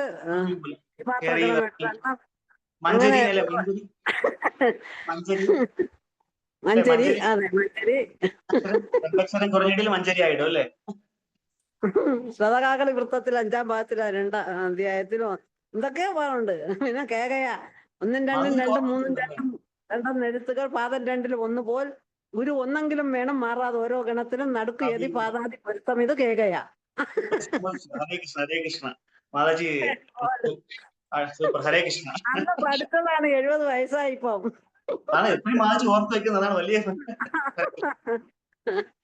ഹരേ കൃഷ്ണ. പ്രഭു ചോദിച്ചപ്പോ അങ്ങോട്ട് പോയി, ഓർമ്മകളങ്ങ് പോയി. അതുകൊണ്ടാ ചോദിച്ചത്, മനഃപൂർവ്വം ചോദിച്ചതാണ് ഞാനത്. ഹരേ കൃഷ്ണ. 8ാം ക്ലാസ്സിൽ പോയില്ലേ? 8ാം ക്ലാസ്സിൽ സെക്കൻഡ് ബെഞ്ചിലോട്ട് പോയി. 9-ലോ 10-ലോ അത്രയും ഗ്രാമർ വന്നില്ല. 8-ലോ 9-ലോ തന്നെ. പ്രഭു പറഞ്ഞത് 9-നെ കൊണ്ട് തന്നെ. 8, 9, 10 തുടങ്ങുന്നത് ഇതൊക്കെ. അതെ, 8-ല് തുടങ്ങി 9, 10-ല് അത്രയും ഗ്രാമർ വരുന്നില്ല എന്ന് തോന്നുന്നു മലയാളത്തിന്. എന്തോ എനിക്ക് ഓർമ്മ വരുന്നില്ല. 10-ല് 10-ലുണ്ട് കൂടുതലായിട്ട് വരും. ഉണ്ട്. എനിക്കത് പഠിക്കാൻ പറ്റിയത് ഞാൻ കുറച്ച് അത്യാവശ്യം നന്നായിട്ട് പഠിച്ചിട്ടുണ്ട്. കാരണം നമ്മുടെ 8-ലും 9-ലും 10-ലും വളരെ ഒരു പ്രഗത്ഭനായിട്ടുള്ള തമിഴിലും സംസ്കൃതത്തിലും പാണ്ഡിത്യണ്ടായിരുന്ന ഒരു സാറാണ് മോഹൻദാസ് സാർ പഠിപ്പിച്ച നമ്മുടെ സ്കൂളിൽ ഞങ്ങളെ. അപ്പൊ അതുകൊണ്ട് 3 വർഷം സാറ് തന്നെ മലയാളം സാറായിരുന്നു, അതുകൊണ്ട് ടീച്ചറായിരുന്നു. അതുകൊണ്ട് ഒരു അത്യാവശ്യം അടിസ്ഥാനത്തിലാണ് പഠിപ്പിച്ചു പോയി സാറേ. അതൊക്കെ കുറച്ച് ഓർമ്മ അവിടെ ഇവിടെയൊക്കെ ഉണ്ട്. അങ്ങനെ അടുത്ത നോക്കാം നമുക്ക്. അവിടെ പ്രഭു കഹേ ന കഹി യദി ന കരഹ രോഷ കഹ തുമാര ഈ ശ്ലോകേ കിപ ആചേ ദോഷം. പ്രഭു കഹേന, പ്രഭു മറുപടി പറഞ്ഞു. കഹി പറയട്ടെ, യദി എങ്കിൽ, ന അല്ല, കരഹ ആയിത്തീരുക, രോഷ കോപം, കഹ പറയുക, തുമാര അങ്ങയുടെ, ഈ ശ്ലോകേ ഈ ശ്ലോകത്തിൽ, കിപ എന്ത്, ആചേ ഉണ്ട്, ദോഷ ദോഷം വിവർത്തനം. മഹാപ്രഭു പറഞ്ഞു, അങ്ങ് കുപിതനാവുകയില്ലെങ്കിൽ ഞാൻ ചിലത് പറയാം. ഈ ശ്ലോകത്തിലെ ദോഷങ്ങൾ വിശദീകരിക്കാൻ താങ്കൾക്ക് കഴിയുമോ? മഹാപ്രഭു സാക്ഷാൽ ഭഗവാനാണല്ലേ, എന്നിട്ട് അദ്ദേഹം സംസാരിക്കുന്ന രീതി കണ്ട. ഇതാണ് നമ്മളും ഭഗവാൻ തമ്മിൽ വ്യത്യാസം. നമ്മളൊരു കാര്യം ഇഷ്ടമുള്ള കാര്യമാണെങ്കിൽ അത് നമ്മൾ എടുത്തടിച്ച പോലെ പറയും പല കാര്യത്തിലും, അല്ലെ? അവിടെയാണ് പ്രശ്നങ്ങൾ ഉണ്ടാകുന്നത്. നമ്മൾ പറയുന്ന ടോണിലാണ് പ്രശ്നം. പറയുന്ന ഒരേ കാര്യം തന്നെ ആയിരിക്കും, പക്ഷേ നമ്മൾ ഉപയോഗിക്കുന്ന ആ ഒരു ഭാഷ എന്താ പറയാ, അതിന്റെ ടോണ്, അതാണ് പ്രശ്നം. ഇപ്പൊ മഹാപ്രഭു എങ്ങനെയാ പറയുന്നത് ഇവിടെ? താങ്കൾക്ക് കോപം ഉണ്ടായില്ലെങ്കിൽ, താങ്കൾക്ക് അനിഷ്ടം ഉണ്ടായില്ലെങ്കിൽ ഒരു കാര്യം പറയാം, ഞാൻ ചിലത് പറയാം. ഈ ശ്ലോകത്തിലെ ദോഷങ്ങൾ താങ്കൾക്ക് വിവരിക്കാൻ കഴിയുമോ? എന്ത് എളിമയോടെ ഭഗവാൻ ചോദിക്കുന്നുണ്ട്, അല്ലെ? ശ്രീ ചൈതന്യ മഹാപ്രഭു സ്വയം ഭഗവാനാണെങ്കിലും അദ്ദേഹം അത്ര എളിമയോട് കൂടെ നമ്മൾ കാര്യങ്ങൾ അദ്ദേഹം ചോദിക്കും. നമ്മളും ഇതിൽ നിന്നൊക്കെ ഒരുപാട് കാര്യങ്ങൾ പഠിക്കാനുണ്ട്. ഓരോ വ്യക്തികളായിട്ട് പെരുമാറുന്നത് എങ്ങനെയാണ്, ആൾക്കാരായിട്ട് നമ്മൾ എന്താ പറയാ സമൂഹത്തിൽ ഇടപെടുന്നത് എങ്ങനെയാണ്. നമ്മൾ ഭക്തന്മാരാകുമ്പോൾ ആൾക്കാർ ഒരുപാട് പ്രതീക്ഷിക്കും. ഇവൻ ഭക്തനാണ്, തിലകിട്ടിട്ടുണ്ട്, കണ്ടിമാല ഇട്ടിട്ടുണ്ട്, അപ്പം കുറച്ച് നന്നായിട്ട് ഡീസന്റ് ആയിട്ട് പെരുമാറുന്ന ആൾക്കാർക്ക് ഒരു ധാരണ ഉണ്ടാവും. നമ്മൾ പോയിട്ട് അതിനെ തെറ്റിക്കാൻ പാടില്ല. അപ്പൊ ആൾക്കാരായിട്ട് നമ്മൾ വളരെ നമ്മൾ കാര്യങ്ങൾ, അല്ലെങ്കിൽ ഒരു മറ്റുള്ളവർ നമ്മളെ പറ്റി എന്താ പറയാ മോശം പറയാത്തിൽ നമ്മൾ എപ്പോഴും സമൂഹത്തിൽ ഇടപെടണം. ഇവൻ ഹരേകൃഷ്ണ ഭക്തനാണ്, ഇസ്കോൺ ഡിവോട്ടിയാണെന്നുള്ള നമ്മൾ ചെല്ലുമ്പോഴത്തേനൊരു അവർക്കൊരു എന്താ പറയാ റെസ്പെക്ട് ഉണ്ടാവണം നമ്മൾ. എങ്കിലും നമ്മൾ പറയുന്ന കാര്യങ്ങൾ അവര് അംഗീകരിക്കും. നമ്മൾ ഭഗവാനെ പറ്റി പറയുന്ന കാര്യങ്ങളും ഹരിനാമത്തിന്റെ മഹാത്മ്യം പറഞ്ഞാലും അവർ അംഗീകരിക്കണം. നമുക്കൊരു നല്ല ഇമേജ് വേണം. അല്ലാതെ നമ്മൾ ഇങ്ങനെ എന്താ പറയുക തിരുവനന്തപുരം ഭാഷയെ പറഞ്ഞ തല്ലിപ്പുള്ളിയായിട്ട് നടന്നിട്ട് പോയിട്ട് ആരും നമ്മൾ പറയുന്ന വാക്കുകളൊന്നും അവര് അംഗീകരിക്കില്ല ആരും. അപ്പോ അത്രയും നമ്മൾ വളരെ ഭവ്യതയോടുകൂടി നമ്മൾ കാര്യങ്ങൾ അവതരിപ്പിക്കണം. ചിലപ്പം മറ്റുള്ളവർക്ക് ഇഷ്ടമില്ലാത്ത കാര്യമാണെങ്കിലും അല്ലേ, നമ്മൾ അവതരിപ്പിക്കുമ്പോൾ ഒരു തേൻ പുരട്ടി ഒരു മറ്റുള്ളവർക്ക് എന്താ പറയാ അല്ലെ, സത്യം ബ്രൂയാത് പ്രിയം ബ്രൂയാത് മാ ബ്രൂയാ സത്യം അപ്രിയം. ഈ കഥ കേട്ടിട്ടുണ്ടോ ആരെങ്കിലും? ഹരേ കൃഷ്ണ, ആരെങ്കിലും കേട്ടിട്ടുണ്ടോ? എന്താ പ്രഭു? സത്യം ബ്രൂയാത് പ്രിയം ബ്രൂയാത് മാ ബ്രൂയാ സത്യം അപ്രിയം. പറയാൻ അറിഞ്ഞൂടാ, ഇപ്പൊ ഓർമ്മ വരണില്ല. ഞാൻ പറഞ്ഞുതരാം. അതായത് നമ്മള് സത്യം ബ്രൂയാ സത്യം പറയണം, പ്രിയം ബ്രൂയാത് പ്രിയമായത് പറയണം, മാ ബ്രൂയാത് സത്യം അപ്രിയം അപ്രിയ സത്യങ്ങൾ പറയാൻ പാടില്ല. അത് പറയേണ്ട കാര്യം പറയണം, പക്ഷെ പറയേണ്ട രീതി ഉണ്ട് അതിന്. അതെ, അപ്രിയ സത്യങ്ങൾ പറയാൻ പാടില്ല. സത്യം അപ്രിയമാണെങ്കിൽ പറയാൻ പാടില്ല. അതറിയാം. പറയാനുള്ള അതൊരു കലയാണ്. നമ്മൾ അവതരിപ്പിക്കുന്ന ഒരു പ്രത്യേകതരം കലയാണ്. മഹാപ്രഭുയുടെ അപ്രിയ സത്യങ്ങൾ പറയുന്നത്, പക്ഷെ അദ്ദേഹം അവതരിപ്പിക്കുന്നത് എങ്ങനെയാണ്? വളരെ ഭവ്യതയോടുകൂടി. അതായത് ഒരു ചെറിയൊരു കഥയുണ്ട് ഇതിന്റെ ഇടയ്ക്ക്, എല്ലാവർക്കും അറിയാവുന്നതാണ്. ഒരിക്കല് ഒരു രാജാവ് അദ്ദേഹത്തിന്റെ കൊട്ടാരം ജോത്സ്യനെ വിളിപ്പിച്ചിട്ട് ഒരു പുത്രൻ ജനിക്കും. അപ്പൊ അദ്ദേഹം പണ്ടൊക്കെ അങ്ങനെയാണല്ലോ, കുട്ടി ജനിച്ച ഉടനെ ജാതകർമ്മമൊക്കെ ചെയ്ത് ജാതകം എഴുതിപ്പിക്കും, അങ്ങനെ പല കാര്യങ്ങളുണ്ട്. അപ്പോ ജാതകം, പുത്രന്റെ ജാതകം എഴുതി കഴിയുമ്പോൾ അദ്ദേഹം അതിന്റെ പ്രഡിക്ഷൻസ് പറയാൻ പറയും. അപ്പൊ അദ്ദേഹം പറയും, താങ്കള് ഇനി കാലവും മരിച്ചു പോകും, ഇത്ര ദിവസത്തിൽ മരിച്ചു പോകും, അല്ലെങ്കിൽ ഇത്ര വർഷത്തിൽ മരിച്ചു പോകും എന്ന് പറയും. ഇത് കേട്ടിട്ട് എന്ത് ചെയ്യും? ഈ രാജാവിന് ഭയങ്കര ദേഷ്യം വരും. ഭയങ്കരമായിട്ട് ദേഷ്യം വന്നിട്ട് ഇയാളെ പിടിച്ചിട്ട് ജയിലിൽ കൊണ്ടിടും, രാജദ്രോഹി എന്ന് പറഞ്ഞിട്ട്. പക്ഷെ വേറൊരു ജോത്സ്യൻ ഈ സംഭവം പറഞ്ഞിട്ട് വേറെ ജോത്സ്യനെ കൺസൾട്ട് ചെയ്യുമ്പോൾ ആ ജോത്സ്യൻ എന്താ പറയണെന്ന് അറിയാമോ? താങ്കളുടെ മകൻ ഇത്ര ദിവസത്തിനകത്ത് മകന്റെ പട്ടാഭിഷേകം നടക്കും എന്നുള്ള ഒരു കാൽക്കുലേഷൻ പറയും. ഇതുകൊണ്ട് രാജാവിന് അത്യന്തം സന്തോഷമായിട്ട് രാജാവ് ഈ ജ്യോതിഷന് വേണ്ട പട്ടും പരിവട്ടവും ഒക്കെ കൊടുത്ത് ദാനങ്ങളും എന്താ പറയാ പണക്കിഴിയൊക്കെ കൊടുത്ത് ധനങ്ങളൊക്കെ കൊടുത്ത് ധനവും സ്വർണ്ണക്കിഴിയൊക്കെ കൊടുത്ത് സന്തോഷമായിട്ട് യാത്രയായി. ഇതിൽ എന്താണ് വ്യത്യാസം? രണ്ടും പറഞ്ഞ ഒരു കാര്യം തന്നെയല്ലേ, പറഞ്ഞ രീതി എന്താണ് അല്ലേ? ഹരേ കൃഷ്ണ, രണ്ടും പറഞ്ഞ ഒരു കാര്യം തന്നെ അല്ലേ? അതെ പ്രഭു. അതെ അതെ, ഹരേ കൃഷ്ണ. ഇത്ര കാലഘട്ടത്തിനിടയ്ക്ക് അല്ലെങ്കിൽ ഇത്ര വർഷം അല്ലെങ്കിൽ 10 കൊല്ലത്തിനിടയ്ക്ക് 10 വർഷത്തിന് താങ്കൾ ഭരിച്ചു പോകും എന്ന് ഡയറക്റ്റ് പറയുന്നതും 10 വർഷം കഴിയുമ്പോൾ താങ്കളുടെ പുത്രൻ രാജാവായിട്ട് അഭിഷിക്തനാകും എന്ന് പറയുന്നതും രണ്ടും ഒന്ന് തന്നെയാണ്. പക്ഷെ പറഞ്ഞ രീതി വ്യത്യാസമുണ്ട്. അതുപോലെ നമ്മളും പല കാര്യങ്ങളും വളരെ സമൂഹത്തിൽ നമ്മൾ ഇടപഴകുമ്പോൾ ആൾക്കാർക്ക് ഒരു പ്രതീക്ഷ കാണും, ഭക്തനാണ്, ആത്മീയവാദിയാണ്, അപ്പൊ ഇയാൾ പ്രതീക്ഷിക്കും. ഇപ്പൊ അതുപോലെ തന്നെ ചില ആൾക്കാർ പറയും എന്താ പറയാ, എന്നാൽ ആ അമ്പലത്തിലെ ശാന്തിക്കാരൻ അല്ലെങ്കിൽ ആ സ്വാമി അങ്ങനെ ചെയ്യാൻ പാടില്ലായിരുന്നു. അയാൾ അങ്ങനെ എന്താ പറയുക നോൺ വെജ് കഴിക്കാൻ പാടില്ലായിരുന്നു പബ്ലിക്കായിട്ട്. അദ്ദേഹം ഇങ്ങനെ എന്താ പറയുക പുകവലിക്കാൻ പാടില്ലായിരുന്നു. പക്ഷെ ഈ ചെയ്യുന്നതൊക്കെ ഇവൻ ചെയ്യുന്നതാണ്. ഈ കുറ്റം പറയുന്നത് ഇതൊക്കെ ചെയ്യും. പക്ഷെ ഈ അല്ലെങ്കിൽ ഭക്തൻ അല്ലെങ്കിൽ ഒരു പൂജാരി എന്ന് പറയുന്ന ആള് ഇയാൾ പ്രതീക്ഷിക്കുന്ന ഇത് വേറെ ലെവൽ, വേറൊരു രീതിയാണ്. പ്രതീക്ഷിക്കുന്ന എക്സ്പെക്ടേഷൻസ് വേറെയാണ്. അപ്പൊ നമുക്ക് എക്സ്പെക്ടേഷൻ അനുസരിച്ച് നമുക്കും ഉയരാൻ കഴിയണം. അല്ലെങ്കിൽ എന്താ പറയാ, അവർ അങ്ങനെയാണ് എന്താ പറയാ ചിന്തിക്കുന്ന രീതി അതാണ്. അവൻ എന്തും ചെയ്യാം. പക്ഷെ ഈ ഈ ഒരു എന്താ പറയാ ആധ്യാത്മിക മേഖലയിലുള്ള ആൾ അല്ലെങ്കിൽ ഈ ആത്മീയതയിൽ നിൽക്കുന്ന ഒരാള് ഇങ്ങനെ ആയിരിക്കണം എന്നൊരു കൺസെപ്റ്റ് എല്ലാവർക്കും ഉണ്ട്. അപ്പം നമ്മൾ ഇന്നൊക്കെ ഒരുപാട് ആൾക്കാർ പ്രതീക്ഷിക്കും. അപ്പൊ നമ്മൾ അതിനനുസരിച്ചാണ് നമ്മൾ പെരുമാറാൻ. ഇവിടെ മഹാപ്രഭുവിന്റെ വളരെ എക്സാമ്പിൾ ആയിട്ട് കാണിക്കുകയാണ് അല്ലെ. അദ്ദേഹം മഹാപണ്ഡിതനാണ്, സ്വയം ഭഗവാനാണ് അല്ലെ. വേദങ്ങളുടെ അധിപതി ഭഗവാൻ തന്നെയാണ് അല്ലെ. ശ്രുതിയും പതിയും എന്നാണ് അറിയപ്പെടുന്നത് അല്ലെ. ശ്രുതി എന്ന് വെച്ചാൽ വേദം, പതി എന്ന് വെച്ചാൽ ഭഗവാൻ. ശ്രുതിയുടെ പതിയായിട്ടുള്ള നാരായണൻ, സാക്ഷാൽ ഭഗവാൻ തന്നെ. അപ്പോ അങ്ങനെയാണ് നമ്മൾ ആൾക്കാരോട് പെരുമാറേണ്ടത്. അടുത്ത ശ്ലോകം. പ്രതിഭര കാവ്യ തൊമാര ദേവത സന്തോഷേ ഭാല മതേ വിചാരിലേ ജാനി ഗുണദോഷേ. പ്രതിഭാര പ്രതിഭ, കാവ്യ കാവ്യം, തൊമാര താങ്കളുടെ ദേവത, ഭഗവാൻ സന്തോഷേ സംതൃപ്തനാവുക, ഫാലമത്തെ സൂക്ഷ്മപരിശോധനയിൽ, വിചാരില്ലേ വിശകലനം ചെയ്യുമ്പോൾ, ജാനി അറിയുന്നു, ഗുണദോഷം. വിവർത്തനം. കാവ്യം പ്രതിഭാപൂർണമാണെന്ന കാര്യത്തിൽ യാതൊരു സംശയമില്ല. അതും തീർച്ചയായും പരമോന്നത ഭഗവാനെ സംതൃപ്തിപ്പെടുത്തുന്നതുമാണ്. എങ്കിലും സൂക്ഷ്മപരിശോധന നടത്തുന്ന പക്ഷം അതിൽ ഗുണദോഷങ്ങളുമുണ്ട്. മഹാപ്രഭു പറയാം, താങ്കളുടെ കൃതി വളരെ നല്ലതാണ്. അപ്പൊ നമ്മൾ ആദ്യം പറയുമ്പോഴത്തേക്കും എന്താണ്, നമ്മളൊരാളെ ഒരു കുറ്റം ചൂണ്ടിക്കാണിക്കണമെങ്കിൽ ആദ്യം എന്ത് പറയണം, അവരുടെ ഗുണങ്ങൾ ആദ്യം പറയണം. ഗുണങ്ങൾ ആക്കിയ ശേഷം മാത്രമേ നമ്മൾ ആ നെഗറ്റീവ് കാര്യത്തിൽ ഇടാൻ പാടുള്ളൂ. ആദ്യമേ ചെന്നിട്ട് ഒരു ആളെ പറ്റി കുറ്റം പറഞ്ഞ ആൾക്ക് ചിലപ്പോൾ ഇഷ്ടപ്പെടുന്നില്ല, ചിലപ്പോൾ ആൾ റിയാക്ട് ചെയ്യുന്ന വേറെ ഇതിലായിരിക്കും.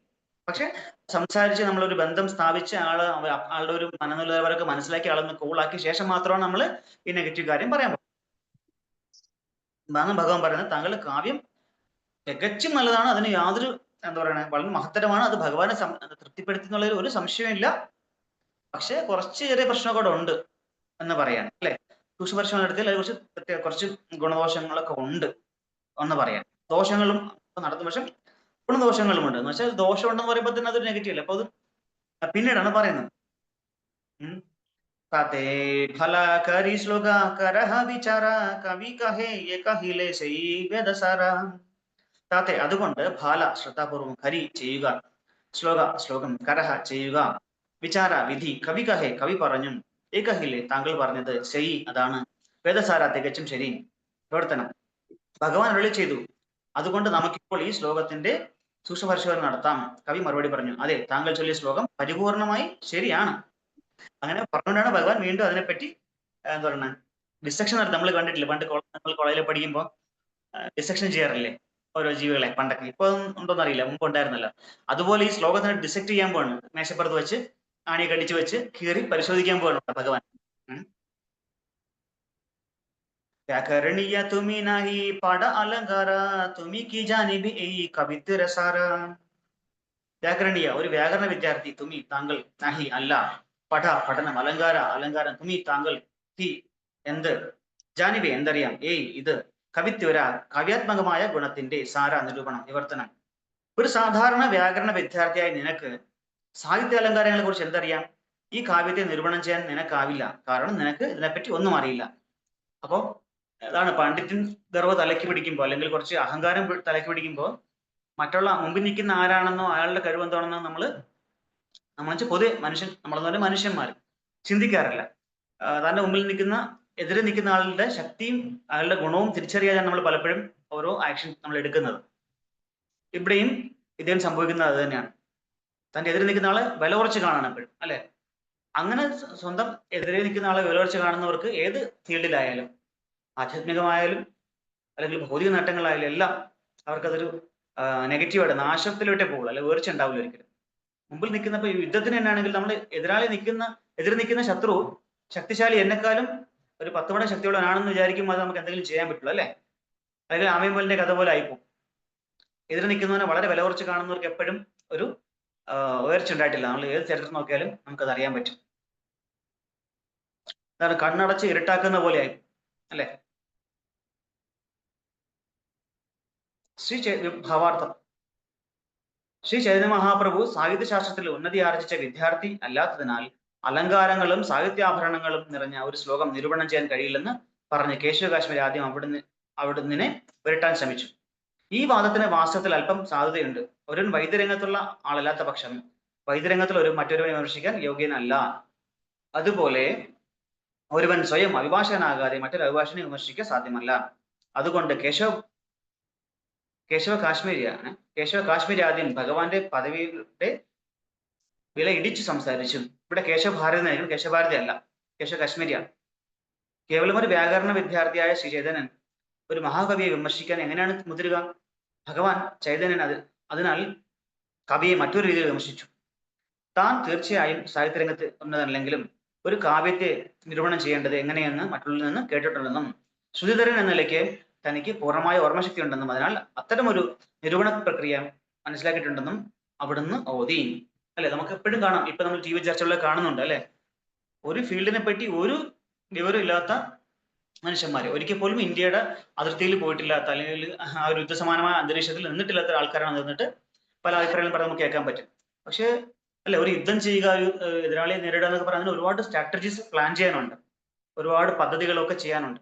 അങ്ങനെ എന്നിട്ട് മാത്രമേ എന്തെങ്കിലും റിയാക്ഷൻ ചെയ്തില്ല. അല്ലെങ്കിൽ നമ്മൾ തൊട്ടടുത്ത വീട്ടുകാരോട് വഴക്കിടാൻ പോകുമ്പോൾ നമുക്ക് യുദ്ധമൊന്നും ചെയ്യാൻ പറ്റില്ല. അപ്പോ അങ്ങനത്തെ എന്താ പറയാ ഇവിടെ പറയുന്നുണ്ട്. അപ്പൊ വൈദ്യരംഗത്തെ പറ്റിയിട്ട് അഭിപ്രായം പറഞ്ഞാൽ വൈദ്യരംഗത്തെ എക്സ്പേർട്ട് അവിടെ അനുഭവമുള്ള ആളായിരിക്കണം. അതുപോലെ യുദ്ധരംഗത്തെ പറ്റിയോ അല്ലെങ്കിൽ എന്താ പറയാ ആർമി മൂവ്മെന്റ്സിനെ പറ്റി അറിയുന്നത് ആ ആർമിയിൽ പോയി അതിൽ എക്സ്പീരിയൻസ് ഉള്ള. അതുകൊണ്ട് നമ്മൾ ഈ ചർച്ചകളിൽ കണ്ടിട്ടില്ലേ, ഈ എക്സ്പേർട്സിനാണ് ആ സബ്ജക്ട് വരുമ്പോൾ ആ സബ്ജക്റ്റിൽ എക്സ്പേർട്സിനെ വിളിച്ചിട്ട് കൂടുതൽ ചർച്ച ചെയ്യും. പക്ഷെ ചിലപ്പോൾ അല്ലാത്ത ആൾക്കാർ വന്ന ഒരു അഭിപ്രായം ഒരു മണ്ടത്തരങ്ങൾ പറയാറുണ്ട്. പക്ഷെ ഇവിടെ പറയുന്നത് ഓരോ സബ്ജക്റ്റിലും അത്രയും അഗാധ പാണ്ഡിത്യവും വെറും അറിവ് മാത്രമല്ല, അത് നേരിട്ട് ചെയ്ത് പ്രായോഗികമായിട്ടുള്ള അറിവും പ്രാക്ടിക്കൽ നോളജുള്ള ആൾക്കാരായിരിക്കണം. അവർ മാത്രമേ അങ്ങനെ അഭിപ്രായം പറയാൻ പാടുള്ളൂ എന്ന് പറയുന്നത്. അപ്പൊ ഇവിടെ ഭഗവാനെ ചെറിയൊരു സ്റ്റുഡന്റ് ആയിട്ട്, ഒരു വിദ്യാർത്ഥിയായിട്ട് കണ്ട് വില കുറച്ച് കാണുകയാണ് കേശവ കാശ്മീരി.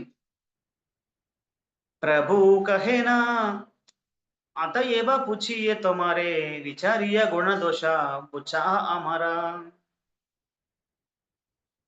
ഞാൻ ചോദിക്കുന്നു, തൊമാരെ പ്രഭു കഹേ, പ്രഭു പറഞ്ഞു, അതയേവ അതുകൊണ്ട്, പുച്ഛിയെ ഞാൻ ചോദിക്കുന്നു, തൊമാരെ നിങ്ങൾ വിചാരിയ നിരൂപണം ചെയ്യാൻ, ഗുണങ്ങൾ, ദോഷങ്ങൾ, പുച്ഛ പഠിപ്പിക്കുക,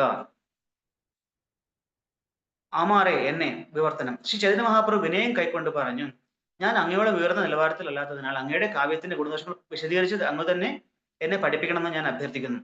അവിടെ മഹാപ്രഭു വീണ്ടും തന്റെ എളിമത്വം കാണിക്കുകയാണ്, വിനീതനായിട്ടാണ് പറയുന്നത്. എനിക്ക് അങ്ങ് പറഞ്ഞ പോലെ നമ്മളൊക്കെ ആണെങ്കിൽ നിനക്കൊന്നും അറിയാൻ പാടില്ലെന്ന് പറഞ്ഞാൽ എന്ത് പറയും? ആര് പറഞ്ഞു എനിക്കറിയാൻ പാടില്ലെന്ന്?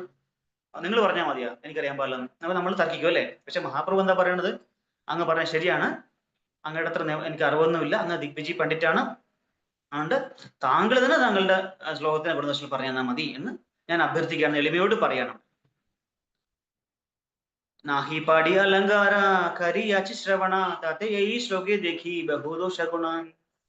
നാഹി പടി, ഞാൻ പഠിച്ചിട്ടില്ല അലങ്കാര സാഹിത്യപരമായ അലങ്കാരത്തിന്റെ കരിയാച്ചി ചെയ്തു ശ്രവണം താത്തെ, അതിനാൽ ഈ ശ്ലോകത്തിൽ ദേഖി കാണുന്നു ബഹു അനേകം ദോഷ തെറ്റുകൾ ഗുണ മേന്മകൾ വിവർത്തനം.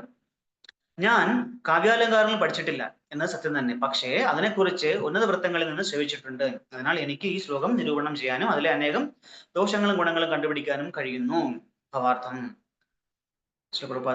കരിയാച്ചി ശ്രവണ, ഞാൻ കേട്ടിട്ടുണ്ട് എന്ന പ്രസ്താവന നേരിട്ട് പഠിക്കുകയോ ഊഹിച്ചെടുക്കുകയോ ചെയ്യുന്നതിനേക്കാൾ ശ്രവണത്തിന് പ്രാധാന്യമുണ്ടെന്ന തരത്തിൽ വളരെ സാരവത്താണ്. ഒരുവൻ ശ്രവണത്തിൽ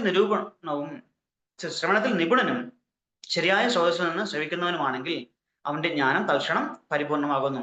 ഈ പ്രക്രിയ ശ്രൗത പന്താവ്, അതായത് അധികാരിയിൽ നിന്നുള്ള കേൾവിയിലൂടെ ജ്ഞാനം ആർജിക പ്രക്രിയ എന്ന് വിളിക്കപ്പെടുന്നു. വൈദിക ജ്ഞാനത്തിന്റെയും അടിസ്ഥാന തത്വം ഒരുവൻ സത്യസന്ധമായ ഒരു ആധ്യാത്മിക ഗുരുവിനെ സമീപിക്കുകയും അദ്ദേഹത്തിൽ നിന്ന് വേദങ്ങളുടെ പ്രാമാണികമായ പ്രസ്താവന കേൾക്കുകയും ചെയ്യണം എന്നാണ്. ജ്ഞാനം നേടാനേ ഒരുവൻ വലിയ പരിഷ്കൃതനായ സാഹിത്യകാരനാകണമെന്ന് നിർബന്ധമൊന്നുമില്ല. പരിപൂർണനായ ഒരു വ്യക്തിയിൽ നിന്ന് പരിപൂർണ്ണ ജ്ഞാനം സ്വീകരിക്കുകയാണെങ്കിൽ ഒരുവൻ ശ്രവണത്തിൽ നിപുണനായിരിക്കുകയാണ് വേണ്ടത്. ഇതിനെ ജ്ഞാനത്തിന്റെ അവരോഹണ പ്രക്രിയ അഥവാ അവരോഹണ പന്ഥാവ് എന്ന് വിളിക്കുന്നു. നമ്മളും ഈ ഒരു പരമ്പരയാണ് അല്ലെ, ഗുരു പരമ്പര എന്ന് പറയുന്നതാണ്. അതായത് ഏറ്റവും മുകളിലുള്ള ഗുരു, അദ്ദേഹത്തിന്റെ എന്താ പറയാ അടുത്ത ശിഷ്യൻ അങ്ങനെ എന്താ പറയുക, ഈ ജ്ഞാനം ഒരു മായവും ചേർക്കാതെ സ്വന്തമായിട്ടുള്ള യാതൊരു ഊഹാപോഹങ്ങളും മിക്സ് ചെയ്യാതെ അതേ രൂപത്തിലാണ്. നമ്മുടെ ശില പ്രഭുപാദ എഴുതിയ ഗീതാ വ്യാഖ്യാനത്തിന്റെ പേര് ഭഗവത്ഗീത യഥാരൂപം എന്ന് പറയാൻ അതുകൊണ്ടാണ് പ്രഭുപാദ പേര് കൊടുത്തത്. അവിടെ ഒരു മറ്റു ഇടയിലുള്ള ഗുരുക്കന്മാരുടെ ഒന്നും സ്വന്തമായിട്ടുള്ള ഫിലോസഫി ഒന്നും അല്ല. കൃഷ്ണൻ എന്താണ് ഉദ്ദേശിച്ചത് അത് തന്നെ അതേപോലെയാണ് പകർന്നു നിൽക്കുന്നത് അല്ലെ, അതിന് കേട് സംഭവിക്കില്ല. നമ്മൾ ഒരു ഉദാഹരണം ഇടയ്ക്ക് പണ്ടൊക്കെ പറയാറുണ്ട്, ഈ മാങ്ങ പറിക്കുന്നത് അല്ലെ. ഈ തമിഴ്നാട്ടിലൊക്കെ വലിയ തോട്ടങ്ങളിൽ മാങ്ങ പറിക്കുമ്പോൾ നേരെ കുറച്ച് താഴെട്ടല്ല ഇടുന്നത്, ഈ മാങ്ങ പഴിപ്പിക്കണം അല്ലെ. ഇപ്പൊ മാങ്ങ സീസൺ ആണ്. ഇപ്പൊ എല്ലാ അമ്പലങ്ങളിലും ഇപ്പൊ നമ്മുടെ അമ്പലങ്ങളിലും ഒക്കെ ഇവിടെ മാംഗോ ഫെസ്റ്റിവലൊക്കെ കഴിഞ്ഞു.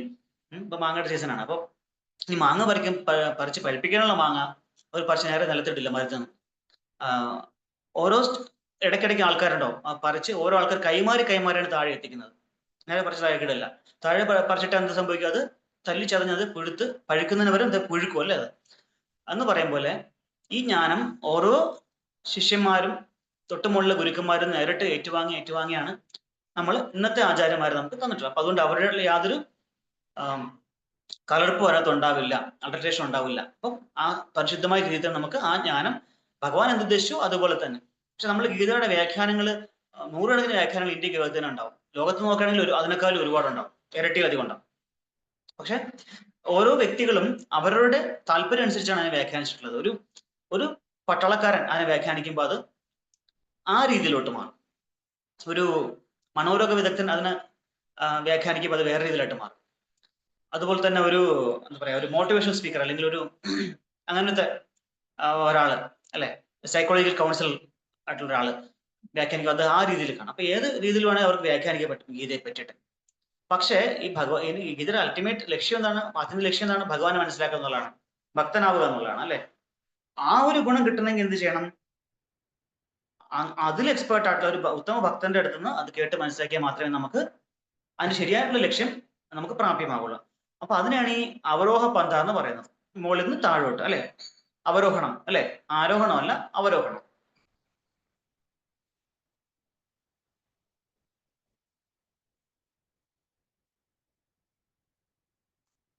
कवि कहे कहा देखी कौन गुण दोषा, प्रभु कहे न कही सुना न करिह रोषാം.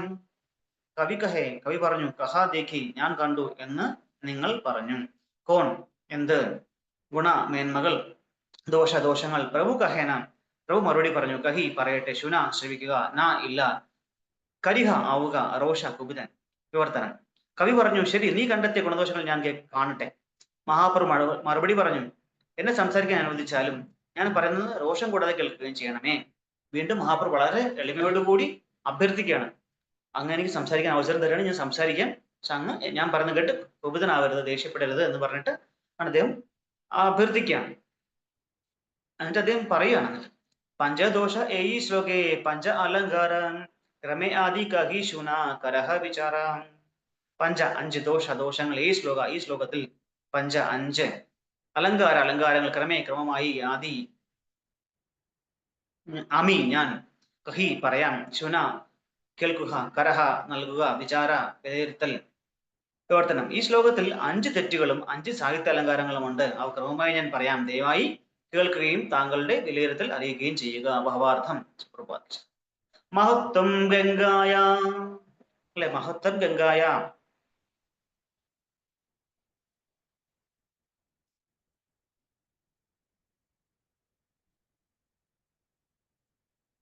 മഹത്വം ഗംഗായ എന്ന് ആരംഭിക്കുന്ന ശ്ലോകത്തിൽ സാഹിത്യപരമായ 5 അലങ്കാരങ്ങളും തെറ്റായ രചനയുടെ 5 ഉദാഹരണങ്ങളും ഉണ്ട്. അവിമൃഷ്ട വിധേയാംശം എന്ന് വിളിക്കപ്പെടുന്ന ദോഷത്തിന്റെ 2 ഉദാഹരണങ്ങളും വിരുദ്ധമതി, പുനരുക്തി, ഭഗ്നക്രമം എന്നീ ദോഷങ്ങളുടെ ഓരോ ഉദാഹരണവും കാണാം. വിമൃഷ്ടം എന്നാൽ ശുദ്ധമെന്നും വിധേയാംശം എന്നാൽ വിശേഷകമെന്നുമാണ് സാരം. വിഷയം ആദ്യവും അതിന്റെ വിധേയം പിന്നാലെ നൽകുക എന്നത് വാക്യരചനയിലെ ഒരു പൊതു തത്വമാണ്. ഉദാഹരണത്തിന് സംസ്കൃത വ്യാകരണ പ്രകാരം ഈ മനുഷ്യൻ പണ്ഡിതനാണ് എന്ന് പറഞ്ഞാൽ ആ പ്രയോഗം ശരിയാണ്. മറിച്ച് പണ്ഡിതൻ ഈ മനുഷ്യനാണ് എന്ന് പറഞ്ഞാൽ അത് ശരിയല്ല. അത്തരമൊരു തെറ്റ് അവിമിഷ്ട വിധേയാംശ ദോഷം അഥവാ അശുദ്ധമായ രചനയുടെ ദോഷം എന്ന് വിളിക്കപ്പെടുന്നു. ഈ ശ്ലോകത്തിന്റെ പ്രതിപാദ്യ വിഷയമായി അറിയപ്പെടേണ്ടത് ഗംഗയുടെ മഹിമാ കീർത്തനമാണ്. അതിനാൽ ഇത് എന്ന വാക്ക് അറിയപ്പെടുന്നതാകിയാൽ ഗംഗാസ്തുതിക്ക് ശേഷം നൽകുന്നതിന് പകരം അതിനു മുമ്പേ നൽകണമായിരുന്നു. മുൻകൂട്ടി അറിവുള്ള പ്രതിപാദ്യ വിഷയം അറിയപ്പെടാത്ത വിധേയാംശത്തിന് മുമ്പേ നൽകണം. അങ്ങനെയായാൽ അതിന് അർത്ഥച്യുതി സംഭവിക്കില്ല. ഇതിൽ ഗ്രാമറിനെ പറ്റിയൊക്കെയാണ് ഒരുപാട് ചർച്ച വരുന്നത്.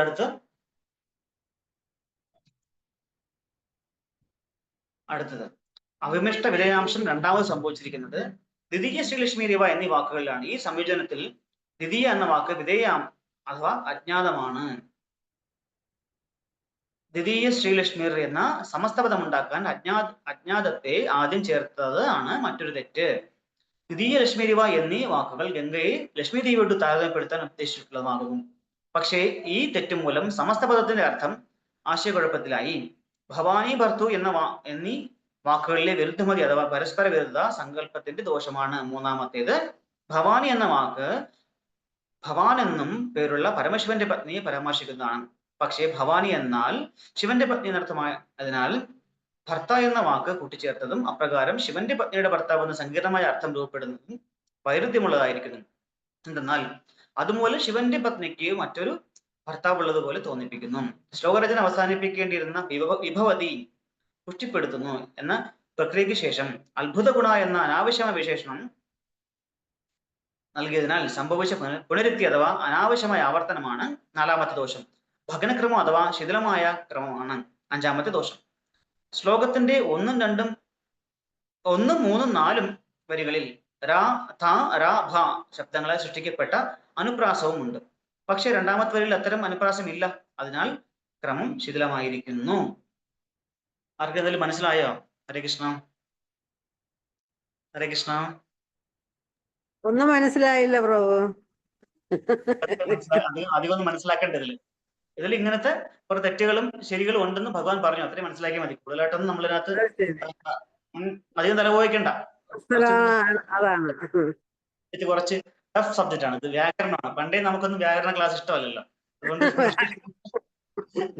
അപ്പൊ ഇതിൽ പറഞ്ഞ മനസ്സിലായില്ല. ഇവിടെ പ്രധാനമായിട്ട് പറയുന്നത് ഈ ഭഗ്നക്രമം. ഒരു കാവ്യം രചിക്കുമ്പോഴത്തേക്കും ആദ്യം അറിയപ്പെടുന്ന വസ്തുവിനെ സൂചിപ്പിക്കണം, പിന്നെ അറിയാത്ത രണ്ടാമത് സൂചിപ്പിക്കണം. അങ്ങനെ കുറച്ച് റൂൾസ് ഒക്കെ ഉണ്ട് കാവ്യം ചമയ്ക്കുമ്പോഴത്തേക്കും. ഇപ്പൊ ഇന്നത്തെ കാലത്ത് അങ്ങനെയൊന്നും ഇല്ല. നമുക്ക് എന്തോണോ വായി തോന്നിയത് കോതയ്ക്ക് പാട്ടുന്നത് എന്തോണോ എഴുതാൻ പാടാമെന്നും കുഴപ്പമില്ല. പണ്ട് കാലത്ത് അങ്ങനെയല്ല. സംസ്കൃത ശ്ലോകം ആഖ്യായിക, ചരിത്രാഖ്യായിക, അങ്ങനെ എല്ലാം കുറെ ഉണ്ടായിരുന്നു. അതൊക്കെ പഠിച്ചിട്ടുണ്ട്. പക്ഷെ ഇപ്പൊ ഒന്നും ഓർമ്മയില്ല. പിന്നെ ഒരുപാട് ഞാൻ അത്യാവശ്യം കുത്തിക്കുറിക്കാറുള്ള ആളാണ്. അതുകൊണ്ട് കുറച്ച് ബേസിക് കാര്യങ്ങളൊക്കെ എനിക്കറിയാം. അപ്പൊ ഇതിൽ കുറെ നമ്മൾ പെട്ടെന്ന് അത് ഡ്രൈ സബ്ജക്റ്റ് ആണ്. സത്യം പറഞ്ഞാല് ഇത് ആൾക്കാർക്ക് പൊതുവെ അത്ര ഇഷ്ടപ്പെടുന്ന അത്രയും ഈ സാഹിത്യത്തോട് അല്ലെങ്കിൽ രചനയോടൊക്കെ താല്പര്യമുള്ളവർക്ക് മാത്രമേ ഇതിനോട് ഒരു തോന്നും. അല്ലാത്തവർക്ക് ഇത് പഠിക്കാൻ പറ്റില്ല. അതാണ് പ്രഭു. അത് നടക്കാവുന്നതോ നടക്കാൻ കൊള്ളാവുന്നതോ ആയ കാര്യങ്ങൾ ആഖ്യായിക എന്ന് ചരിത്രാഖ്യ ഇങ്ങനെയൊക്കെ പഠിച്ചിട്ടുണ്ട് പ്രഭു. അത് ഓർമ്മയുണ്ട്. ഇപ്പോഴും ഇത് നല്ല ഓർമ്മയാണല്ലോ. ഹരേ കൃഷ്ണ. അപ്പോ ഈ ഇതിൽ പ്രധാനമായിട്ട് ഒരു വലിയൊരു തെറ്റിനകത്തുണ്ട്. ഇതിൽ പറയുന്നുണ്ട്. നമുക്ക് അത് മാത്രമേ പറയുന്നുള്ളൂ നമുക്ക് മനസ്സിലാക്കാൻ പറ്റുന്നത്. അതായത് ഭവാനി എന്ന് വെച്ചാൽ ഭവൻ എന്ന് വെച്ചാൽ ആരാണെന്ന് അറിയാലോ. ഭവ എന്ന് പറഞ്ഞാൽ ആരെയാ പറയുന്നത്? നമ്മള് ഓം ഭവായ നമ എന്ന് പറയുന്ന ആരെയാണ്? ഭവൻ എന്ന് പറഞ്ഞാൽ ആരാണ് ഉദ്ദേശിക്കുന്നത് അവിടെ? ശിവൻ, മഹാദേവനെയാണ് ഭവൻ എന്ന് പറയണം അല്ലേ? ഭവായ നമ, ശർവായ നമ, ശംഭവേ നമ എന്ന് കേട്ടിട്ടില്ലേ? ശിവാഷ്ടോത്രത്തിൽ ഇങ്ങനെ പറയുന്നുണ്ട്. ഓം ഭവായ നമ, ശംഭവേ നമ, പിനാകിനി നമ എന്ന് പറയുന്നതിൽ ഈ ഭവായ നമ എന്ന് പറയുന്നത് ഈ ശ്രീ മഹാദേവനെയാണ് പറയുന്നത്. അപ്പൊ ഭവാനി എന്ന് പറഞ്ഞ ആരാണ്? ശ്രീ മഹാദേവന്റെ ഭവന്റെ പത്നി, ഭവന്റെ ഭാര്യ എന്നുള്ള അർത്ഥം. അപ്പൊ ഭവാനി ഭർത്തൃ എന്ന് പറയുമ്പോൾ എന്താണ്? ശിവന്റെ ഭാര്യയുടെ ഭർത്താവ് എന്ന് പറയുമ്പോൾ എന്താണ് അതിന്റെ അർത്ഥം? എന്താണ്? അപ്പൊ ശിവന്റെ ഭാര്യയുടെ ഭർത്താവ് എന്താണ് അർത്ഥം? ഈ ശിവന്റെ ഭാര്യയ്ക്ക് വേറൊരു ഭർത്താവ് ഉണ്ടെന്നല്ലേ അതിന്റെ അർത്ഥം അല്ലേ? വലിയൊരു തെറ്റല്ലേ അത്? അപ്പൊ അദ്ദേഹം ഈ 100 ശ്ലോകങ്ങൾ ഇങ്ങനെ നിമിഷ കവികൾ പണ്ട് കാലത്തുണ്ടായിരുന്നു അല്ലെ? ഒരു സബ്ജക്ട് എടുത്ത് അപ്പൊ തന്നെ ശ്ലോകങ്ങൾ ചമച്ചുകൊണ്ടിരിക്കും അല്ലെ? നമ്മൾ തിരുവനന്തപുരത്ത് അതിനെപ്പറ്റി ഒരു തമാശയായിട്ട് പറയുന്നുണ്ട്. കുഞ്ചൻ നമ്പ്യാര് തിരുവനന്തപുരം പത്മനാഭസ്വാമി ക്ഷേത്രത്തിൽ പുതിയൊരു ദീപസ്തംഭം രാജാവ് പത്മനാഭസ്വാമി ക്ഷേത്രത്തിൽ സമർപ്പിച്ചു. അപ്പോഴ് ആ ദീപസ്തംഭത്തിനെ പറ്റിയിട്ട് ഏറ്റവും നല്ല കാവ്യം എഴുതുന്ന ആൾക്ക് എന്താ പറയാ പട്ടും പരിവട്ടോ അല്ലെ സോറി പട്ടും കിഴിയോ കൊടുക്കും, പട്ടും വളയും കൊടുക്കും എന്നൊക്കെ ഒരു എന്താ പറയാ ഒരു പ്രഖ്യാപനം വന്നു, രാജാവിന്റെ വിളംബരം. അങ്ങനെ എല്ലാ ആൾക്കാരും പോയിട്ട് എഴുതുകയാണ്. എന്താ പറയാ ചുരുണകൾ എഴുതി എഴുതി എഴുതി ഇങ്ങനെ താളിയോല ഗ്രന്ഥങ്ങൾ ഇങ്ങനെ കൂട്ടിക്കൂട്ടി വെക്കുകയാണ്.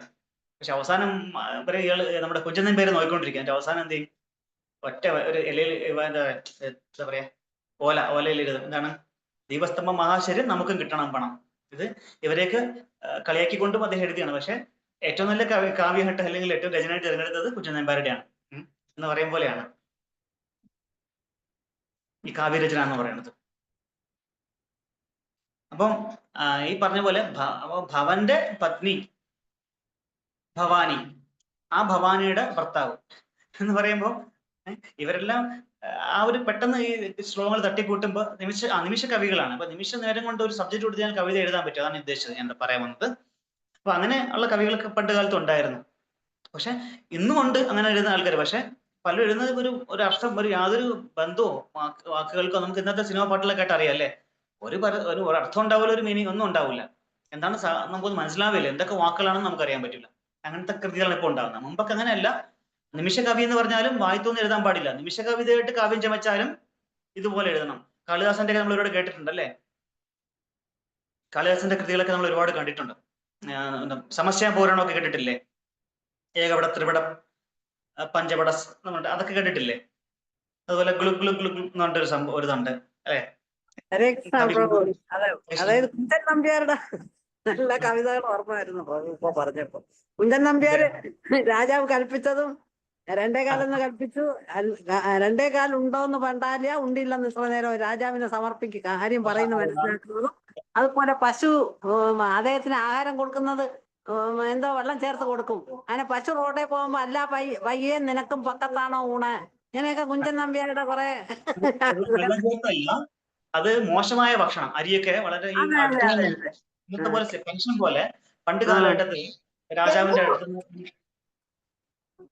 രാജാവ് ഈ ആൾക്കാർക്ക് അത് ആശ്രിതന്മാർക്ക് ഈ പെൻഷൻ പോലെയൊക്കെ കൊടുക്കുക, അടുത്തൂണെന്ന് പറയും. അങ്ങനെയൊക്കെ ഉണ്ടായിരുന്നു. അപ്പൊ ഇവര് അവിടുത്തെ ഇൻചാർജ്മാരെ അതിന് ക്വാളിറ്റി കുറച്ച് ഫുഡൊക്കെയാണ് കൊടുക്കുന്നത് അവിടെ. ഇന്നത്തെ പോലെ തന്നെ പണ്ടൊക്കെ ഉണ്ടായിരുന്നു പല കാര്യങ്ങളും. അപ്പൊ അങ്ങനെ ഈ ഭക്ഷണം ശരിയല്ലെന്ന് രാജാവിന് നേരിട്ട് പറയാനും പറ്റൂല. അപ്പൊ അതുകൊണ്ട് എന്താ പറയാ ഇൻഡയറക്റ്റ് ആയിട്ട് രാജാവിന് മുമ്പിൽ ഇങ്ങനെ ഒരു സാഹചര്യം കിട്ടിയപ്പോൾ അദ്ദേഹം ഉപയോഗിച്ചാണ് എന്ന് പറയും പോലെ ഇവിടെ. അതുപോലെ തന്നെ അങ്ങനെ എന്ന് ഞാൻ പറഞ്ഞു വരുന്നത്, പണ്ട് നിമിഷ കവികളാണെങ്കിലും അവർക്ക് ഈ പറയുന്ന നിയമങ്ങളൊക്കെ അനുസരിച്ച് വേണം കാവ്യം ചമയ്ക്കാൻ. അല്ലെ പെട്ടെന്ന് അങ്ങനെ തോന്നിയ പോലെ ഒന്നും വായിത്തെന്ന് പറയാൻ പറ്റില്ല. അങ്ങനെ അത്രയും എന്താ പറയാ സമർത്ഥന്മാരുള്ള കവികളും ഒക്കെ നമുക്ക് ഉണ്ടായിരുന്നു ഒരു കാലത്ത്. ഈ കുറച്ച് കഴിയുമ്പോഴത്തേക്കും പ്രഭുപാദ് തന്റെ ഈ അടുത്ത പറഞ്ഞ ശ്ലോകങ്ങളിൽ പറയുന്നുണ്ട് വലിയൊരു മഹാകവികളെ പറ്റിയും കാളിദാസനെ പറ്റിയും ഒക്കെ. മറ്റ് കാളിദാസൻ അതിൽ പറയപ്പെടുന്ന പെട്ടെന്ന് പേര് ഓർമ്മ കിട്ടുന്നില്ല, ഞാൻ വായിച്ചപ്പോൾ കണ്ടിരുന്നു കുറെ കവികളുടെ അവരുടെ കാവ്യങ്ങളുടെ പേരൊക്കെ ഇവിടെ കോട്ട് ചെയ്യുന്നുണ്ട്, വരുന്ന ശ്ലോകങ്ങളിൽ പറയുന്നുണ്ട്. അപ്പോൾ ഇത്രയും മഹത്തരമായിട്ടുള്ള ഒരു സംസ്കാരം നമുക്ക് ഉണ്ടായിരുന്നു എന്ന് പറയുന്നതൊക്കെ ഞാൻ പറഞ്ഞത്. അപ്പൊ ഈ കാവ്യം ചമയ്ക്കുക എന്ന് പറഞ്ഞാൽ ഒരു നിങ്ങൾക്ക് ആർക്കെങ്കിലും അറിയാമോ, ഏകപട ത്രിപട പഞ്ചപട കേട്ടിട്ടുണ്ടോ ആരെങ്കിലും കാളിദാസന്റെ? ഹരേ കൃഷ്ണ. പണ്ട് കാലങ്ങളിൽ ഈ സമസ്യാപൂരണം എന്ന് പറയും, അവസാനത്തെ ഒരു വരി അല്ലെങ്കിൽ ഇടയ്ക്കുള്ള ഒരു വരി പറയും. ബാക്കി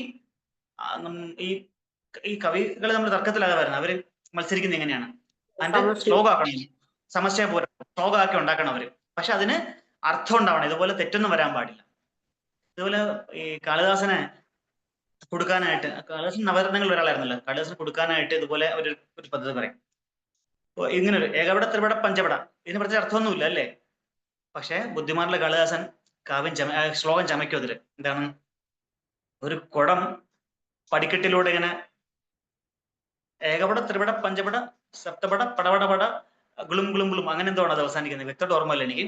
അപ്പോ ഇദ്ദേഹത്തിന് സംശയപൂർണ്ണം ചെയ്യും. ഒരു കുടം പടിക്കെട്ടിൽ നിന്ന് ഉരുണ്ട് ഏകപട ഒന്നാമത്തെ പടി, ത്രിപട ദ്വിപട 2ാം പടി 3ാം പടി, അങ്ങനെ 7ാം പടിയൊക്കെ തെറിച്ച് നേരെ പോയിട്ട് വെള്ളത്തിൽ വീണ് കുളത്തിൽ നിന്ന് വെള്ളം നിറയുന്നതാണ് ആ ശബ്ദം, ഗുളും ഗുളും ഗുളും ശബ്ദം കേൾക്കുന്നത്. അങ്ങനെയൊക്കെ കവിതകൾ ഒരു കാലത്ത് ഉണ്ടായിരുന്നു. നമ്മുടെ സബ്ജക്റ്റ് അതല്ല, അതിലോട്ട് ഞാൻ തിരിച്ചു വരാം നമുക്ക് ഇങ്ങോട്ട്.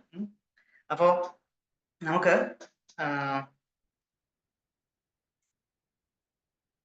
അടുത്ത ശ്ലോകം കുറെ സമയമുണ്ടോ? നമുക്കിവിടെ ഇന്നത്തേക്ക് നിർത്താം. നമുക്ക് കാരണം അടുത്ത് തുടങ്ങിയാൽ നമുക്ക് 6 മണിക്ക് നിർത്താൻ പറ്റുമെന്ന് തോന്നുന്നില്ല. നമുക്കിപ്പം നമുക്കിതിൽ ഇവിടെ നിർത്താം. നമുക്ക് ആർക്കെങ്കിലും പറയാനോട് ചോദിക്കാനുണ്ടെങ്കിൽ നമുക്ക് 2-3 മിനിറ്റ് ഉണ്ട്. നമുക്ക് സംശയങ്ങളോ ചോദിക്കാം, അല്ലെങ്കിൽ എന്തെങ്കിലും അഭിപ്രായങ്ങളൊക്കെ പറയാം. ഹരേ കൃഷ്ണ. ഹരേ Krishna. Hare Krishna. Thank you, Prabhuji. Thank you for the wonderful class. Thank you. Krishna Thank you, Prabhuji. നമ്മൾ സബ്ജക്റ്റ് വിട്ടു പോകാൻ തോന്നുന്നുണ്ട്. ഞാൻ ഇടയ്ക്കൊരു ട്രൈ ഇതായതുകൊണ്ടാണ് കുറച്ച്